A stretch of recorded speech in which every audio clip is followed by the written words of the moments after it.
Beneath nearly 4 kilometers of cold Atlantic water lies a world where time no longer moves. Here, darkness reigns. The temperature never rises above freezing, and sunlight has not touched these decks for more than a century. This is the final resting place of the RMS Titanic. But beyond the haunting beauty of rusted steel and coral-covered chandeliers, whispers persist, whispers of a lost treasure. A fortune, they say, still sleeps inside the wreck, a vault of luxury and history entombed beneath the ocean's eternal night. When Titanic set sail from Southampton on April 10, 1912, she was more than just a ship. She was a floating city of ambition and excess. Among her 2,200 passengers were some of the wealthiest individuals of the early 20th century. Financiers, industrial magnates, aristocrats, and art collectors. The ship's manifests, customs declarations, and recovered insurance papers reveal what many overlooked.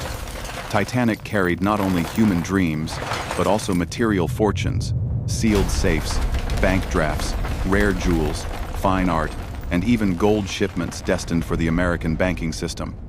Rumors grew that among her cargo were fortune in gold bullion, worth over $6 million in 1912, currency equivalent to more than $180 million today. A diamond necklace rumored to have belonged to a European countess. Priceless paintings bound for American galleries, pieces by Monet, Degas, and perhaps even a lost Rembrandt. Bonds and bearer certificates held by wealthy investors from New York to Paris. Some items were never officially listed: smuggled artworks, personal jewels hidden in luggage, cash stored in private safes. When the ship vanished beneath the waves, so too did an uncountable fortune. Inside the wreck today, the treasure is more than gold. It is the frozen moment of a civilization. In the first-class safes recovered by earlier expeditions, explorers found stacks of banknotes, jewelry cases, and leather wallets, perfectly preserved in the cold, oxygen-poor environment. Letters written in ink still legible, photographs untouched by time, crystal decanters still clear. But much remains sealed: deeper compartments, private vaults, and personal luggage rooms where temperatures and pressure make entry impossible. Some experts estimate the undiscovered cargo's total worth could exceed $300 million in modern valuation. Perhaps far more if artwork or historic artifacts are included. Yet beyond the numbers, the true treasure is symbolic, a time capsule of 1912. Wealth, elegance, and tragedy, sealed forever in salt and darkness. If such riches lie waiting, why has no one brought them to the surface? The answer is both technical and ethical.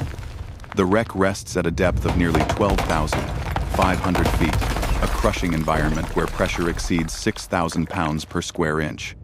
Robotic submersibles can enter, but only for brief windows, and the slightest disturbance could collapse the fragile structure. Every year, bacteria slowly consume the ship's iron, transforming it into delicate rusticles.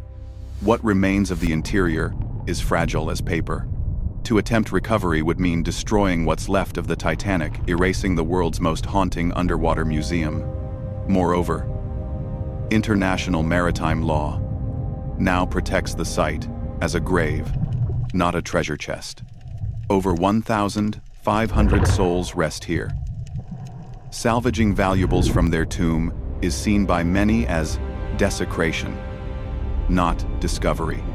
Over the decades, various expeditions have recovered smaller artifacts: jewelry, porcelain, watches, and handwritten letters.